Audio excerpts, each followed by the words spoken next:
ಎಲ್ಲರಿಗೂ ನನ್ನ ಯೂಟ್ಯೂಬ್ ಚಾನೆಲ್ಗೆ ಸ್ವಾಗತ. ಹೇಗಿದ್ದೀರಿ ಎಲ್ಲರೂ ಸಹ? ನಾನು ಬೆಂಗಳೂರಿಗೆ ಬಂದು ನಿನ್ನೆ ಆಫೀಸಿಗೆ ಹೋಗಿ ಇವತ್ತು ಆಫೀಸಿಗೆ ಹೋಗಿ ಮತ್ತೆ ಈಗ ನನ್ನ ರೂಮಿಗೆ ಬಂದು ನಾನು ಬ್ಲಾಗ್ ಮಾಡ್ತಾ ಇರುವಂಥದ್ದು. ನನಗೆ ನಿನ್ನೆ ಎಲ್ಲ ಒಂಥರ ಇಕ್ಕಟ್ಟಿನ ವಾತಾವರಣ ಇತ್ತು. ಎಂತಕ್ಕಂತ ಹೇಳಿದರೆ ಬೆಳಿಗ್ಗೆ ಬೇಗ ಇಲ್ಲಿಗೆ ತಲುಪಿ ಸ್ವಲ್ಪ ಹೊತ್ತು ಮಲಗಲಿಕ್ಕೆ ಅವಕಾಶ ಸಿಕ್ಕಿತ್ತು, ಬಸ್ ಬೇಗ ತಲುಪಿತ್ತು. ಹಾಗೆ ಮತ್ತೆ ಆಫೀಸಿಗೆ ಹೋದೆ. ಮತ್ತೆ ಬಂದು ಸ್ವಲ್ಪ ಯೂಟ್ಯೂಬ್ ವಿಡಿಯೋ ಎಲ್ಲ ಎಡಿಟ್ ಮಾಡಿ ಮತ್ತೆ ಮನೆಗೆ ಕೂಡ ಕಾಲ್ ಮಾಡಲಿಲ್ಲ, ನನಗೆ ನಿದ್ದೆ ಬರ್ತಾ ಇತ್ತು, ತಲೆನೋವೆಲ್ಲ ಆಗ್ತಾ ಇತ್ತು. ಹಾಗೆ ಮತ್ತೆ ಬೇಗ ಮಲಗಿದ್ದೇನೆ. ಮತ್ತೆ ಈಗ ಬಂದು ಭೂಮಿಕಾ ಸಿಕ್ಕಿದ್ರು. ಭೂಮಿಕನ ಹತ್ರ ನಿನ್ನೆ ಮಾತಾಡ್ಲಿಕ್ಕೆ ಆಗಿರ್ಲಿಲ್ಲ. ಹಾಗೆ ಇವತ್ತು ಭೂಮಿಕಾ ಸಿಕ್ಕಿದ್ರು. ಮತ್ತೆ ಅವರು ನನಗೆ ಗಿಫ್ಟ್ ಕೊಟ್ಟ ಬಗ್ಗೆ ಎಲ್ಲ ಆ ಬಗ್ಗೆ ಎಲ್ಲ ನಾವು ಮಾತಾಡ್ತಾ ಇದ್ದೆವು. ಹಾಗೆ ಅವರು ತುಂಬ ಯೋಚನೆ ಮಾಡ್ತಾ ಇದ್ರಂತೆ, ಎಂತ ಕೊಡುದು ಅಂತ. ಮತ್ತೆ ಬಟ್ಟೆ ಕೊಡುವ, ಬಟ್ಟೆ ಒಂದೇ ಸಾಕಾ, ಮತ್ತೆ ಇನ್ವಿಸಿಬಲ್ ನೆಕ್ಲೆಸ್ ಕೂಡ ಅವರಿಗೆ ಚಂದ ಕಾಣ್ಬೋದು. ಆದರೆ ಅದು ಗೋಲ್ಡ್ ಕಲರ್ ಇತ್ತು, ನನಗೆ ಗೋಲ್ಡ್ ಕಲರ್ ಇದ್ದೆಲ್ಲ ಇಷ್ಟ ಆಗೋದಿಲ್ಲ. ನಾನು ನಿಜ ಹೇಳಬೇಕಾದ್ರೆ ನನಗೆ ಚಿನ್ನ ಎಲ್ಲ ಅಷ್ಟು ವ್ಯಾಮೋಹ ಇಲ್ಲ. ಅಂದರೆ ನನಗೆ ಹಾಕಿಕೊಳ್ಳಿಕ್ಕೆ ಈ ಥರ ಸಿಲ್ವರ್ ಕಲರ್, ನನ್ನ ಕುತ್ತಿಗೆಯಲ್ಲಿರುವ ಚೈನ್ ಕೂಡ ನೋಡ್ಬೋದು ನೀವು. ಹಾಗೆ ನನಗೆ ಸಿಲ್ವರ್ ಕಲರ್ ಒಂಥರ ಇಷ್ಟ ಆಗೋದು ಹಾಕಿಕೊಳ್ಳಿಕ್ಕೆ. ಹಾಗಾದ ಕಾರಣ ಅವರಿಗೆ ಅದೆಲ್ಲ ಗೊತ್ತುಂಟು, ನಾನು ಅವ್ರ ಹತ್ರ ಆಲ್ರೆಡಿ ಎಲ್ಲ ನನ್ನ ಇದೆಲ್ಲ ಹೇಳ್ತಾ ಇರ್ತೇನೆ.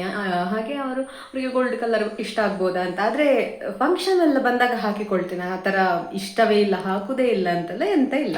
ಬಟ್ ಅವ್ರು ಕೊಟ್ಟದ್ದು ಕೂಡ ಅಷ್ಟೇ. ನಂಗೆ ಅಂಥದ್ದೊಂದು ಚೈನ್ ಬೇಕು ಅಂತ ಇತ್ತು ತುಂಬ ಟೈಮಿಂದ, ಇನ್ವಿಸಿಬಲ್ ಆಗಿರುವಂಥದ್ದೊಂದು ಬೇಕು ಅಂತ. ಹಾಗೆ ಅದು ಕೂಡ ಆ ಬಗ್ಗೆ ಎಲ್ಲ ತುಂಬ ಮಾತಾಡಿ ಎಲ್ಲ ಆಗಿ ನಾನೀಗ ಒಳಗೆ ಬಂದದ್ದಾಯ್ತಾ. ನನಗೆ ಇನ್ನೊಂದು ಹೇಳಲಿಕ್ಕಿತ್ತು. ಎಂತ ಅಂತ ಹೇಳಿದರೆ, ನಿನ್ನೆ ಆಫೀಸಲ್ಲಿ ಎಂತ ಆಯಿತು ಅಂತ ಹೇಳೋದನ್ನು ಹೇಳಲಿಕ್ಕಿತ್ತು. ಮೊನ್ನೆ ನನ್ನ ಬರ್ತ್ಡೇ ಅಲ್ವಾ, ನಿನ್ನೆ ಆಫೀಸಿಗೆ ಹೋಗಿದ್ದೆ. ನಮ್ಮ ಆಫೀಸಲ್ಲಿ ಎಂತ ಅಂತ ಹೇಳಿದರೆ ಬರ್ತ್ಡೇ ಸೆಲೆಬ್ರೇಷನ್ ಮಾಡ್ತಾರೆ ಅಂತ ಹೇಳಿದ್ರೆ ಟೀಮ್ಮೇಟ್ಸೇ ಯಾರ್ದಾದ್ರೂ ಬರ್ತ್ಡೇ ಇದ್ದರೆ ಎಲ್ಲರೂ ಸೇರಿ ಮಾತನಾಡಿಕೊಂಡು ಕೇಕ್ ಆರ್ಡರ್ ಮಾಡಿ ಕೇಕ್ ಕಟ್ ಮಾಡಿಸಿ ಸೆಲೆಬ್ರೇಟ್ ಮಾಡೋದು. ಎಲ್ಲರ ಬರ್ತ್ಡೇಗೂ ಮಾಡ್ತಾರೆ ಆಲ್ಮೋಸ್ಟ್. ಅಂದರೆ ಆ ದಿನ ಇಲ್ಲದಿದ್ದರೆ ನೆಕ್ಸ್ಟ್ ದಿವಸ ಆದರೂ ಹಾಗೆ ಮಾಡ್ತಾರೆ. ಆದರೆ ನನ್ನ ಬರ್ತ್ಡೇಗೆ ಹಾಗೆ ಮಾಡಲಿಕ್ಕೆ ಸಾಧ್ಯ ಇಲ್ಲ. ಯಾಕಂತ ಹೇಳಿದರೆ ನಾನು ಕೇಕ್ ಕಟ್ ಮಾಡೋದಿಲ್ಲ, ಕೇಕ್ ತಿನ್ನೋದಿಲ್ಲ. ಹಾಗಿರುವಾಗ ಅವರು ಸೆಲೆಬ್ರೇಟ್ ಮಾಡಿ ಕೂಡ ಪ್ರಯೋಜನ ಇಲ್ಲ. ಅವರ ಆಸೆಗೆ ಬೇಕಾದರೆ ತಿನ್ಬೋದು, ಬಿಟ್ಟರೆ ನನಗೋಸ್ಕರ ಅಂತ ಅವ್ರು ಮಾಡಲಿಕ್ಕೆ ಸಾಧ್ಯವೇ ಇಲ್ಲ ಅಲ್ವಾ. ಹಾಗೆ ಮತ್ತೆ ನನ್ನ ಬರ್ತ್ಡೇಗೋಸ್ಕರ ಅವರು ಎಂತ ಪ್ಲ್ಯಾನ್ ಮಾಡಲಿಕ್ಕಿಲ್ಲ, ಬಿಕಾಸ್ ಗೊತ್ತುಂಟಲ್ಲ ಅಂತ ನಾನು ಹಾಗೆ ಇದ್ದೆ. ನನ್ನ ಟೀಮ್ ಅವರೆಂತ ಹಾಗೆ ಇದು ಮಾಡಲಿಲ್ಲ. ಆದರೆ ನನಗೋಸ್ಕರ ಅಂತ ಜಾಯ್, ನನ್ನ ಟೀಮಲ್ಲಿ ನನ್ನ ಬೆಸ್ಟ್ ಫ್ರೆಂಡ್ ಜಾಯ್ ಆಯಿತಾ, ಅವರು ನಮ್ಮ ವಿಟ್ಲದವರೇ. ಹಾಗೆ ನಾವು ಆಫೀಸಿಗೆ ಬಂದು ಕಳೆದ ವರ್ಷ ಗೊತ್ತಾದದ್ದು ನಾವು ಒಂದೇ ಊರಿನವರು ಅಂತ, ಮತ್ತೆ ಗೊತ್ತಾದದ್ದು ನನಗೆ. ಅವರಿಗೆ ಕೂಡ ಅಷ್ಟೇ. ಮತ್ತೆ ತುಳುವಲ್ಲೇ ಮಾತಾಡೋದು ನಾವೀಗ, ನಾನು ತುಂಬ ಸಲ ಹೇಳಿದ್ದೇನಲ್ಲ. ಹಾಗೆ ಅವರು ನನಗೋಸ್ಕರ ಅಂತ ಪಿಜ್ಜಾ ತರಿಸಿದ್ದು. ಎಲ್ಲರೂ ಕೇಕ್ ಕಟ್ ಮಾಡಿದರೆ ನನ್ನ ಬರ್ಡೇಗೆ ಪಿಜ್ಜಾ. ಇದು ಮೊದಲನೇ ಸಲ ಅಲ್ಲ, ನನ್ನ ಫಸ್ಟ್ ಟೀಮಲ್ಲಿ ಕೂಡ ಹಾಗೆ ಮಾಡಿಸಿದ್ರು ಆಯ್ತಾ. ಆ್ಯಕ್ಚುಲಿ ಐಡಿಯಾ ಅಲ್ಲಿಂದ ಇನಿಷಿಯೇಟ್ ಆದದ್ದು. ನಾನು ಅದನ್ನು ಜಾಯ್ ಹತ್ರ ಹೇಳಿದ್ದೆ ಅವತ್ತೆ, ನನಗೆ ಹೀಗೆ ಮಾಡಿಸಿದ್ರು ಅಂದರೆ ಟೀಮ್ನ ಬಗ್ಗೆ ಎಲ್ಲ ಹೇಳುವಾಗ. ಅದನ್ನು ಅವರು ನೆನಪಲ್ಲಿ ಇಟ್ಟುಕೊಂಡು ನಿನ್ನೆ ಬೆಳಿಗ್ಗೆ ಎಲ್ಲ ಯೋಚನೆ ಮಾಡಿದ್ರಂತೆ ಬೇರೆ ಎಂತಾದರೂ ಮಾಡ್ಬೋದಾ ಅಂತ. ಮತ್ತೆ ಬೇರೆ ಎಲ್ಲ ಮಾಡಿ ಸುಮ್ಮನೆ ಫ್ಲಾಪ್ ಆಗೋದು ಬೇಡ, ಆಲ್ರೆಡಿ ಒಂದ್ಸಲ ಪಿಜ್ಜಾ ಇದು ಕಟ್ ಮಾಡಿದ ಇದು ಉಂಟಲ್ಲ, ಅವರ ಹತ್ರ ಮೆಮೊರಿ ಉಂಟಲ್ಲ, ಅದುವೇ ಒಂದ್ಸಲ ರೀಕ್ರಿಯೇಟ್ ಮಾಡಿದ ಹಾಗೆ ಆದರೂ ಆಗ್ಬೋದು ಅಂತೆಲ್ಲ ಹೇಳಿ ಅವರು ನನಗೋಸ್ಕರ ಪಿಜ್ಜಾ ಆರ್ಡರ್ ಮಾಡಿ ಬರ್ತ್ಡೇಗೋಸ್ಕರ ಪಿಜ್ಜಾ ಕಟ್ ಮಾಡಿಸಿದಾಯ್ತಾ. ನನಗೆ ಕೇಕ್ ಆಗುದಿಲ್ಲ ಅಂತ ಹೇಳಿ ಗೊತ್ತಿದ್ದುಕೊಂಡು ಅವರ ಅಷ್ಟು ಎಫರ್ಟ್ ಹಾಕಿ ಅವರೊಬ್ಬರೇ ಇನಿಷಿಯೇಟಿವ್ ತೆಕ್ಕೊಂಡು ಒಬ್ಬರೇ ಆರ್ಡರ್ ಮಾಡಿ, ಮಾತ್ರ ಆರ್ಡರ್ ಮಾಡಲಿಕ್ಕೆ ಹೋಗಿ ತರಲಿಕ್ಕೆ ಆರ್ಡರ್ ಕೆಳಗೆ ಬರ್ತದೆ, ಆಫೀಸಿಂದ ಅಲ್ಲಿ ಕೆಳಗೆ ಬರ್ತದೆ, ಅಲ್ಲಿ ಹೋಗಿ ತರಲಿಕ್ಕೆ ನನ್ನನ್ನು ಕರ್ಕೊಂಡು ಹೋದದ್ದು ಅವರು. ನಿಜವಾಗ್ಲೂ ನನಗೆ ಸರ್ಪ್ರೈಸ್ ಅಂತ ಲೆಕ್ಕ ಆಯ್ತಾ. ಅವ್ರು ಯಾಕೆ ನನ್ನನ್ನು ಕರ್ಕೊಂಡು ಹೋದದ್ದು ಅಂತ ಹೇಳಿದರೆ, ನನ್ನನ್ನು ಕರೆಯದೆ ಬೇರೆ ಯಾರನ್ನಾದ್ರೂ ಕರ್ಕೊಂಡು ಹೋದ್ರೆ ನಾನು ಯೋಚಿಸ್ತೇನಲ್ಲ, ಇವರೆಂತಕ್ಕೆ ನನ್ನನ್ನು ಬಿಟ್ಟು ಹೋದದ್ದು, ನನ್ನನ್ನು ಯಾಕೆ ಕರೀಲಿಲ್ಲ ಅಂತ ನಾನೇ ಒಂದು ವೇಳೆ ಬೇಜಾರು ಮಾಡಿಕೊಂಡ್ರೆ ಅಂತ ಅವ್ರಿಗೆ ಅನ್ನಿಸಿತಂತೆ. ಹಾಗೆ ಪರವಾಗಿಲ್ಲ ಇವರನ್ನೇ ಕರ್ಕೊಂಡು ಹೋಗುವಂತ ನನ್ನನ್ನು ಕರ್ಕೊಂಡು ಹೋಗಿದ್ದಾರೆ ಆಯ್ತಾ. ಹಾಗೆ ಮತ್ತೆ ಕೆಳಗೆ ಹೋಗಿ ಸಹ ನಾನು ನಮ್ಮದೆಂತೆಲ್ಲ ಮಾತಾಡ್ತಾ ಇರೋದು ಹಾಗೆ ಮಾತಾಡಿಕೊಂಡು, ನಾನು ಎಂತ ಪಾರ್ಸೆಲ್ ಅಂತ ಕೇಳಲಿಕ್ಕೆ ಹೋಗ್ಲಿಲ್ಲ. ಅವ್ರು ಎಂತಾದ್ರೂ ಆರ್ಡರ್ ಮಾಡಿರ್ತಾರೆ, ಅವರಿಗೆ ಫ್ಲಿಪ್ಕಾರ್ಟ್ ಅಮೆಝಾನ್ ಎಲ್ಲ ಮಾಡ್ತಾರಲ್ಲ, ಹೀಗೆ ಎಂತಾದ್ರೂ ಆಗಿರಬಹುದು ಬಟ್ಟೆ ಎಂತಾದ್ರೂ, ನಾನು ಕೇಳಲಿಕ್ಕೂ ಹೋಗ್ಲಿಲ್ಲ ಅದು. ಹಾಗೆ ಮತ್ತೆ ಕೆಳಗೆ ಹೋಗಿ ತುಂಬ ಹೊತ್ತು ಮಾತಾಡಿ ಅವರು ಪರ್ಸನ್ ಕಾಲ್ ಮಾಡಿದ್ರು, ಡೆಲಿವರಿ ಬಾಯ್ ಕಾಲ್ ಮಾಡಿ ಯಾವ ಕಂಪೆನಿ ಅಂತೆಲ್ಲ ಕೇಳ್ತಾರೆ ಹೊರಗಿಂದ, ನಮ್ಮ ಟೆಕ್ ಪಾರ್ಕ್ ಥರ ಇರ್ತದಲ್ಲ ಹಾಗೆ ಬರುವಾಗ. ಸೊ ಮತ್ತೆ ನನಗೆ ಎಂತ ಆರ್ಡರ್ ಮಾಡಿದೆವು ಅಂತ ಕೇಳಿದೆ. ಅದು ಗೊತ್ತಾಗ್ತದೆ ಇಲ್ಲಿ ಬರ್ತದೆ ಅಂತ ಹೇಳಿದಾಗ ನನಗೆ ಎಂಥದ್ದು ಡೌಟ್ ಆಗಲಿಕ್ಕೆ ಸ್ಟಾರ್ಟ್ ಆಯಿತು. ಯಾಕಂತ ಹೇಳಿದರೆ ನನಗೆ ಹೇಳುದಿಲ್ಲ ಅಂತ ಹೇಳಿದಾಗ ಇದು ನನಗೆ ಎಂಥದೋ ಇರಬೇಕು ಅಂತ ನನಗೆ ಹಾಗೆ ಅನ್ನಿಸಿತ್ತು.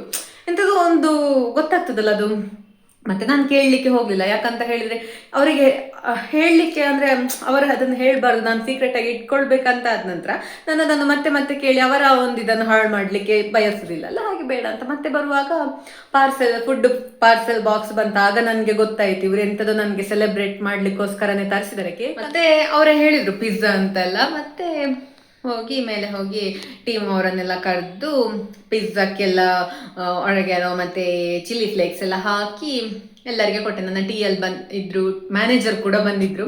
ಆ್ಯಕ್ಚುಲಿ ಮ್ಯಾನೇಜರ್ ಮತ್ತು ಕೋಡರ್ಸಿಗೆ ಡೈರೆಕ್ಟ್ ಕಾಂಟ್ಯಾಕ್ಟ್ ಇರುವುದಿಲ್ಲ ನಮ್ಮ ಇದರಲ್ಲಿ, ಎಂತ ಇದ್ರು ಸೂಪರ್ವೈಸರ್ ಥ್ರೂವೇ ಬರಬೇಕು, ಅಫಿಷಿಯಲ್ ಆಗಿರುವಂಥದ್ದೆಲ್ಲ. ಬಟ್ ಹೀಗೆ ಫ್ಲೋರಲ್ಲೆಲ್ಲ ಸಿಗುವಾಗೆಲ್ಲ ಜಸ್ಟ್ ಒಂದು ಗುಡ್ ಮಾರ್ನಿಂಗ್ ಆ ಥರ ಎಂತಾದರೂ ಹೇಳ್ತೇವೆ ಬಿಟ್ಟರೆ ಮ್ಯಾನೇಜರ್ ಜೊತೆಗೆ ಡೈರೆಕ್ಟ್ ನಮಗೆ ಕಾಲೆಲ್ಲ ಎಂಥದ್ದು ಇರುವುದಿಲ್ಲ ಹಾಗೆ. ಬಟ್ ಮ್ಯಾನೇಜರ್ ಕೂಡ ಇದ್ರು ಅಂತ ಅವರನ್ನು ಕೂಡ ಕರೆದಿದ್ರು. ಆ್ಯಂಡ್ ಫನ್ನಿ ಪಾರ್ಟ್ ಎಂತ ಹೇಳಿದರೆ, ನಾನು ಪಿಜ್ಜಾ ಇದು ಮಾಡೋದ್ರದ್ದು ವಿಡಿಯೋ ಮಾಡಿದ ನನ್ನ ಮ್ಯಾನೇಜರ್ ಆಯಿತಾ. ಹಾಗೆ ಸೊ ಅವರೆಲ್ಲ ಮ್ಯಾನೇಜರ್ ಮತ್ತು ನನ್ನ ಟಿಯಲ್ಲಿ ಮತ್ತು ನನ್ನ ಟೀಮ್ಮೇಟ್ಸ್ ಅಷ್ಟು ಜನ ಇದ್ದರು. ಎಲ್ಲರೂ ಕೂಡ ಮತ್ತೆ ಪಿಜ್ಜಾ ಎಲ್ಲ ತಿಂದು ನನಗೆ ತುಂಬ ಖುಷಿ ಆಯಿತು. ಯಾಕಂತ ಹೇಳಿದರೆ ಜಾಯೇ ಮಾಡಿದ್ದು, ಅದೆಲ್ಲ ಒಂದು ಅರೇಂಜ್ಮೆಂಟ್ಸ್ ಎಲ್ಲ ಜಾಯೇ ಮಾಡಿದ್ದು. ಆಗ ತುಂಬ ಜನ ಅವರನ್ನು ಹೊಗಳಿದ್ರೆ ಆಯ್ತಾ. ಒಂದೊಳ್ಳೆ ಐಡಿಯಾ, ಪಿಜ್ಜಾ ಕಟ್ಟಿಂಗ್ಗೆ ಒಳ್ಳೆ ಐಡಿಯಾ, ನಿಜವಾಗ್ಲೂ ಹೀಗೆ ಮಾಡ್ಬೋದಲ್ಲ, ಯಾವತ್ತು ಕೇಕ್ ಹಾಗೆಲ್ಲ ಹೇಳಿದ್ರೆ ಆಯ್ತಾ. ನನಗೆ ಖುಷಿ ಆಯ್ತಾ. ಆ ವಿಡಿಯೋ ಕ್ಲಿಪ್ಪಿಂಗ್ ಅನ್ನು ನಾನು ನಿಮಗೆ ಹಾಕ್ತೇನೆ ಆಯ್ತಾ, ನೋಡಿ ಬನ್ನಿ.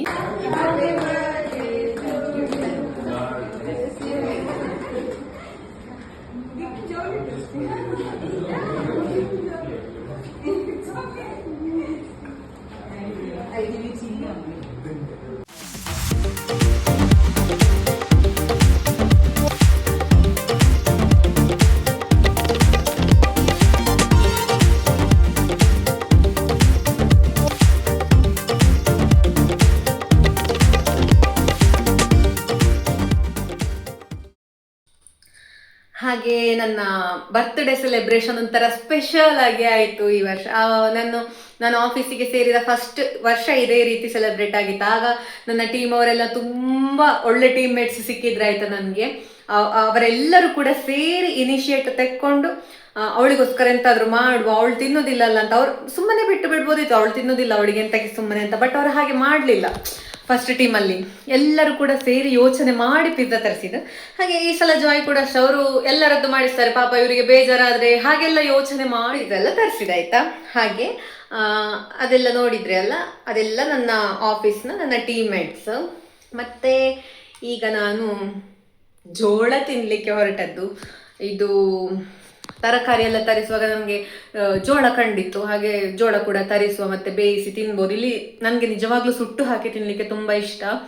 ಆದರೆ ಸುಟ್ಟು ಹಾಕಲಿಕ್ಕೆ ನನ್ನ ಹತ್ರ ಇಲ್ಲಿ ಇದೆಲ್ಲ ಇಲ್ಲ, ಗ್ಯಾಸ್ ಇದ್ದು ಆಗಿರ್ಬೋದು, ಕೆಂಡ ಮಾಡಲಿಕ್ಕೆ ಒಲೆ ಎಂತ ಇಲ್ಲ ರೂಮಲ್ಲಿ ಅಲ್ವಾ. ಹಾಗೆ ಅದಲ್ಲದಿದ್ದರೆ ನನಗೆ ಕುಕ್ಕರಲ್ಲಿ ಬೇಯಿಸಿದ್ದು ಕೂಡ ತಿನ್ನಲಿಕ್ಕೆ ಇಷ್ಟವೇ. ಹಾಗೆ ಈಗ ಜೋಳ ಬಿಡಿಸಿ ಕುಕ್ಕರಲ್ಲಿ ಬೇಯಿಸ್ಲಿಕ್ಕೆ ಇಟ್ಟು ಮತ್ತೆ ವಿಡಿಯೋ ಮಾಡಿದ್ದು.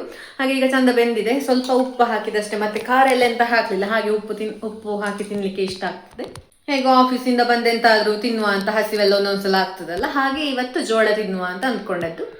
ಜೋಳ ಎಲ್ಲ ತಿಂದು ಎಂತಾದರೂ ವಿಡಿಯೋ ಮಾಡಲಿಕ್ಕಿದ್ರೆ ಸಿಗ್ತೇನೆ, ಇಲ್ಲದಿದ್ದರೆ ನೋಡುವ ಮತ್ತೆಂತಾದರೂ ಕಂಟೆಂಟ್ ಉಂಟಾ ಅಂತ.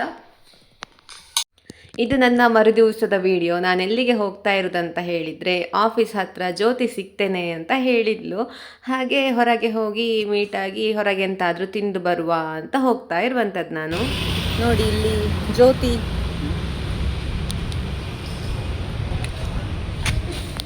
ನೋಡಿ ನಾನು ಯಾರನ್ನು ಮೀಟ್ ಮಾಡಲಿಕ್ಕೆ ಬಂದದ್ದು ಅಂತ.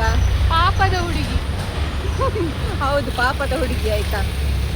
ಹಾಗೆ ನಾವು ಊಟ ಎಲ್ಲ ಮಾಡಿ ವಾಕ್ ಮಾಡಿ ಮೀಟ್ ಆಗಿ ಬರುವ ಅಂತ ಬಂದದ್ದು. ಇನ್ನು ಹೋಗುದು ಅವರ ಆಫೀಸ್ಗೆ, ನಾನು ನನ್ನ ಆಫೀಸ್. ನಾನು ರೂಮ್ ತಲುಪಿದೆ. ಹಾಗೆ ಇವತ್ತು ಒಂದು ಸ್ವಲ್ಪ ವಿಭಿನ್ನವಾಗಿರುವ ದಿನ ಆಗಿತ್ತು. ಜ್ಯೋತಿ ಸಿಕ್ಕಿದ್ಲು. ಹಾಗೆ ಅಲ್ಲಿ ಹೊರಗೆಲ್ಲ ಹೋಗಿ ಊಟ ಮಾಡಿ ಮತ್ತೆ ಸ್ವಲ್ಪ ಎಲ್ಲ ಮಾತಾಡಿ ಒಂದು ಗಂಟೆ ಹೊತ್ತೆಲ್ಲ ಇದ್ವಿ, ಮತ್ತೆ ಹೋದದ್ದು. ಹಾಗೆ ನನಗೆ ಮತ್ತೊಂದು ಒಂಥರ ಸರ್ಪ್ರೈಸಿಂಗ್ ಅಂತ ಅನ್ನಿಸಿದೆ ಅಂತ ಹೇಳಿದರೆ, ನಾವು ಊಟ ಮಾಡುವ ಹೋಟೆಲಲ್ಲಿ ಒಬ್ಬರು ಲೇಡಿ ಬಂದರೆ ಆಯಿತಾ. ಬಂದು ಕೂತಾದ ನಂತರ ನಾವು ನಮ್ಮ ಕಂಟೆಂಟ್ ಬಗ್ಗೆ ಎಲ್ಲ ಎಂಥದ್ದು ಮಾತಾಡ್ತಾ ಇರುವಾಗ ಅವರು ನನ್ನ ಹತ್ರ ತಿರುಗಿ ಹೀಗೆ, ನೀವು ಕಂಟೆಂಟ್ ಎಲ್ಲ ಮಾಡ್ತೀರಲ್ವಾ ಇನ್ಸ್ಟಾಗ್ರಾಮಲ್ಲಿ, ಸುಳ್ಯ ಸೈಡ್ ಅವರಾ ಅಂತ ಕೇಳಿದರು. ಆಗ ನನಗೆ ಫುಲ್ ಕನ್ಫ್ಯೂಸ್. ಯಾಕಂತ ಹೇಳಿದ್ರೆ ಅವ್ರು ಕೂತ್ಕೊಳ್ಳುವಾಗ ಮುಖ ನೋಡಿದ ಜ್ಯೋತಿಯದ್ದು, ಮತ್ತೆ ಮಾತಾಡುವಾಗ ನನ್ನ ಹತ್ರ ಹೀಗೆ ವಿಷಯವಾಗಿ ಕೇಳಿದ್ರೆ ಆಯ್ತಾ. ಹಾಗೆ ನಮ್ಮಿಬ್ರಲ್ಲಿ ಯಾರ ಹತ್ರ ಅವ್ರು ಹೇಳ್ತಾ ಇದ್ದಾರೆ ಅಂತ ಒಂದು ತಕ್ಷಣಕ್ಕೆ ಅದೊಂದು ಕನ್ಫ್ಯೂಸ್ ಆಗ್ತದಲ್ಲ, ಹಾಗೆ ಆಯ್ತು. ಮತ್ತೆ ಇಲ್ಲ ವಿಟ್ಲ ಸೈಡ್ ಅಂತ ಹಾಗೆ ಹೇಳಿದಾಗ, ಓ ಹೌದಾ, ಅದೇ ನಾನು ನೋಡ್ತೇನೆ ಅಂತೆಲ್ಲ ಹೀಗೆ ಹೇಳಿದ್ರೆ ಆಯ್ತಾ. ಅದು ಬೆಂಗಳೂರಲ್ಲಿ ನಾನು ನಿರೀಕ್ಷೆ ಮಾಡಲಿಲ್ಲ. ಯಾಕಂತ ಹೇಳಿದ್ರೆ ನಮ್ಮ ಊರಿನವರೇ ಅವರು. ಯಾಕಂತ ಹೇಳಿದ್ರೆ ಅದಾದ ನಂತರ ತುಳುವಲ್ಲಿ ಮಾತಾಡ್ತಿದ್ರು ಕಾಲಲ್ಲಿ. ಊರಿನವರಾದ್ರೂ ಕೂಡ ಪರ ಊರಲ್ಲಿ ಸಿಕ್ಕಿ ಅವ್ರು ಹೇಳುವಂಥದ್ದೊಂಥರ ಇನ್ನೂ ಕೂಡ ಒಂಥರ ಖುಷಿ ಆಗೋದಲ್ಲ. ಬಟ್ ಆ ಟೈಮಲ್ಲಿ ನನಗೆ ಎಂತ ಹೇಗೆ ರಿಯಾಕ್ಟ್ ಮಾಡ್ಬೇಕು ಗೊತ್ತಾಗಿಲ್ಲ. ಥ್ಯಾಂಕ್ಸ್ ಹೇಳಿ ಕೂತ ಆಯ್ತಾ. ಹಾಗೆ ಊರಲ್ಲಿ ಆದ್ರೆ ಎಲ್ಲ ತುಂಬಾ ಜನ ಸಿಕ್ಕಿ ಮಾತನಾಡಿದಾಗೆಲ್ಲ ತುಂಬಾ ಖುಷಿ ಆಗ್ತದೆ. ನಾನು ಅವತ್ತು ಹೇಳಿದ್ದೆ ಅಲ್ಲ, ಆಫೀಸಲ್ಲಿ ಕೂಡ ಒಬ್ರು ಸಿಕ್ಕಿ ಮಾತಾಡಿದ್ರು ಅಂತ, ಅವ್ರ ಹತ್ರ ಕೂಡ ಮಾತಾಡಿ ಎಲ್ಲ ತುಂಬಾ ಖುಷಿ ಆಯ್ತು. ಹಾಗೆ ಮತ್ತೆ ಇವತ್ತು ಆಫೀಸಲ್ಲಿ ನಾನು ಮತ್ತೆ ನನ್ನ ಫ್ರೆಂಡ್ ಜಾಯ್ ಇದಾರಲ್ಲ, ಅವ್ರು ಕೂತ್ಕೊಂಡು ಎಂತದೋ ಮಾತಾಡ್ತಿರುವಾಗ ನನ್ನ ಎದುರು ಒಬ್ಳು ಹುಡುಗಿ ಕೂತಿದ್ಲು. ಅವಳು ನನ್ನದು ಫೋಟೋ ತೆಗಿತಾ ಇದ್ಲು. ನನಗೆ ಖಂಡಿತು ಗೊತ್ತಾಯ್ತು, ಬಟ್ ನಾನೆಂತ ಇದು ಮಾಡ್ಲಿಕ್ಕೆ ಹೋಗ್ಲಿಲ್ಲ. ಆಮೇಲೆ ನನ್ನನ್ನೇ ನೋಡ್ತಾ ಇದ್ಲು ಕೂತ್ಕೊಂಡು. ನನಗೆ ಅನ್ನಿಸಿತು ಬಹುಶಃ ಯಾರಾದ್ರೂ ಫ್ರೆಂಡ್ಗೆ ಕಳಿಸ್ಲಿಕ್ಕೆ, ಅಂದ್ರೆ ಇವಳು ರೀಲ್ಸ್ ಎಲ್ಲ ಮಾಡ್ತಾಳಲ್ವಾ ಅಂತ ಹೇಳಲಿಕ್ಕೆ ಎಂತಕ್ಕಾದ್ರೆ ಆಗಿರಬಹುದು. ಹಾಗೆ ಕೆಲವರು ಅಪ್ರೋಚ್ ಮಾಡ್ತಾರೆ, ಅಂದ್ರೆ ಬಂದು ಹೇಳ್ತಾರೆ. ಇನ್ನು ಕೆಲವರು ಅವರ ಪಾಡಿಗೆ ಹಾಗೆ ಸುಮ್ಮನೆ ಬಿಟ್ಟು ಬಿಡ್ತಾರೆ ಅಂತ. ಬಟ್ ವಾಟ್ ಎವರ್, ಒಂಥರ ಖುಷಿ ಆಯಿತು. ಹಾಗೆ ಜ್ಯೋತಿ ಕೂಡ ಕಂಟೆಂಟ್ ಕ್ರಿಯೇಟರೇ. ಯಾರಿಗೆಲ್ಲ ಗೊತ್ತುಂಟು ಗೊತ್ತಿಲ್ಲ, ವಿತ್ ಲವ್ ಜ್ಯೋತಿ ಅಂತ ಇನ್ಸ್ಟಾಗ್ರಾಮಲ್ಲಿ ID. ಹೆಚ್ಚಿನವರು ನನ್ನ ರೀಲ್ಸ್ ನೋಡುವವರು ನೋಡ್ಬೋದು. ಯಾಕಂತ ಹೇಳಿದರೆ ನಮ್ಮದು ಮ್ಯೂಚುವಲ್ ಆಗಿರೋ ಒಂದೆರಡು ರೀಲ್ ಹಾಕಿದ್ದೇವೆ. ಹಾಗೆ ನಮ್ಮ ಲೈಕ್ಸ್ ಕಮೆಂಟ್ಸ್ ಎಲ್ಲ ಹೋಗುವಾಗ ಆಬ್ವಿಯಸ್ಲಿ ಗೊತ್ತಾಗ್ತದಲ್ವಾ. ಹಾಗೆ ಇಲ್ಲಿ ನನ್ನದು ಓನರ್ ಆಂಟಿ ಅವ್ರದ್ದು ಗಿಡ ಎಲ್ಲ ಉಂಟು ಸ್ವಲ್ಪ, ಅದನ್ನೆಲ್ಲ ನಿಮಗೆ ತೋರಿಸ್ತೇನೆ. ಜಾಸ್ತಿ ಅಂತ ಇಲ್ಲ, ಅವತ್ತು ತೋರಿಸಿದ್ದೆ, ಈಗ ಎಂತ ಉಂಟು ಅಂತ ತೋರಿಸ್ತೇನೆ ಆಯಿತಾ. ಇದು ನಮ್ಮ ಓನರ್ ಅವರದ್ದು ಗಿಡಗಳಾಯ್ತಾ. ಇಲ್ಲಿ ನೋಡಿ ಮೆಣಸಿನ ಗಿಡ ಹಾಕಿದ್ದಾರೆ, ಅದರಲ್ಲಿ ತುಂಬ ಮೆಣಸಾಗಿತ್ತಂತೆ. ಹಾಗೆ ಇಲ್ಲಿ ವೀಳ್ಯದೆಲೆ ಎದ್ದು, ಮತ್ತು ಇದು ಡೇರೆ ಹೂವಿನ ಗಿಡ. ಇದೆಲ್ಲ ಕ್ರೋಟನ್ ಟೈಪಿನ ಗಿಡಗಳು. ಹಾಗೆ ಇಲ್ಲಿ ದಾಸವಾಳ ಗಿಡ ಉಂಟು, ಮುಗ್ಗು ಉಂಟಷ್ಟು. ಇದು ಕೃಷ್ಣ ತುಳಸಿ. ಮತ್ತೆಂತ ಉಂಟು, ಇಲ್ಲಿ ಒಂದು ಗುಲಾಬಿ ಗಿಡ ಉಂಟು. ಯಾವ ಥರದ್ದು ಗುಲಾಬಿ ಗೊತ್ತಿಲ್ಲ, 2-3 ಮುಗ್ಗರಳಿದೆ.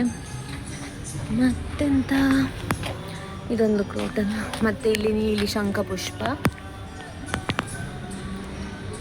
ಕರಿಬೇವು, ಮತ್ತು ಅಲೋವೆರಾ. ಇಲ್ಲಿ ಒಂದು ದಾಸವಾಳ ಉಂಟು. ಈಗ ಅನಿರೀಕ್ಷಿತವಾಗಿ ನಾನು ಮತ್ತು ಭೂಮಿಕಾ ಅವರು ಹೊರಗೆ ಹೋಗ್ತಾ ಇದ್ದೇವೆ. ಭೂಮಿ ಅವತ್ತಿಂದ ಹೇಳ್ತಾ ಇದ್ದರು, ಒಂದು ನವೀನ್ಸ್ ಕಿಚನ್ ಅಂತ ಹೇಳುವ ಜಾಗಕ್ಕೆ ಅವ್ರು ನನ್ನನ್ನು ಕರ್ಕೊಂಡು ಹೋಗಬೇಕು ಅಂತ ಅವತ್ತಿಂದ ಕಾಯ್ತಾ ಇದ್ರಂತೆ. ಹಾಗೆ ಇವತ್ತು ಹೋಗುವ ಅಂತ ಹೇಳಿ ಅವ್ರು ಹೇಳಿದರು. ಹಾಗೆ ಹೋಗ್ತಾ ಇದ್ದೇವೆ. ನಾಳೆ ಮತ್ತೆ ನಾನು ಊರಿಗೆ ಹೋದರೆ ಮತ್ತೆ 1 ವಾರ ಬರೋದಿಲ್ಲ. ಹಾಗಾಗಿ ಇವತ್ತು ಹೋಗುವ ಅಂತ ಆಲೋಚನೆ ಮಾಡಿದ್ದೇವೆ.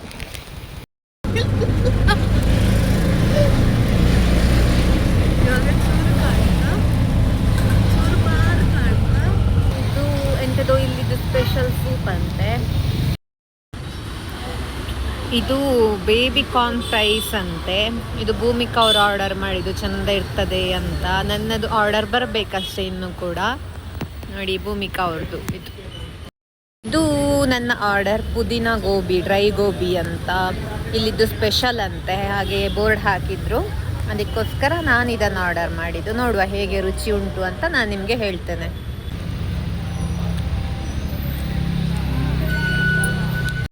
ಇದಿಷ್ಟು ಇವತ್ತಿನ ವಿಡಿಯೋ ಆಗಿತ್ತು. ಇವತ್ತಿನ ನನ್ನ ವಿಡಿಯೋ ಇಷ್ಟ ಆಗಿದ್ದರೆ ಚಾನೆಲ್ನ ಸಬ್ಸ್ಕ್ರೈಬ್ ಮಾಡಿಕೊಳ್ಳಿ ಅಂತ ಕೇಳಿಕೊಳ್ತಾ ಮುಂದಿನ ವಿಡಿಯೋದಲ್ಲಿ ಸಿಗ್ತೇನೆ. ಬಾಯ್ ಬಾಯ್.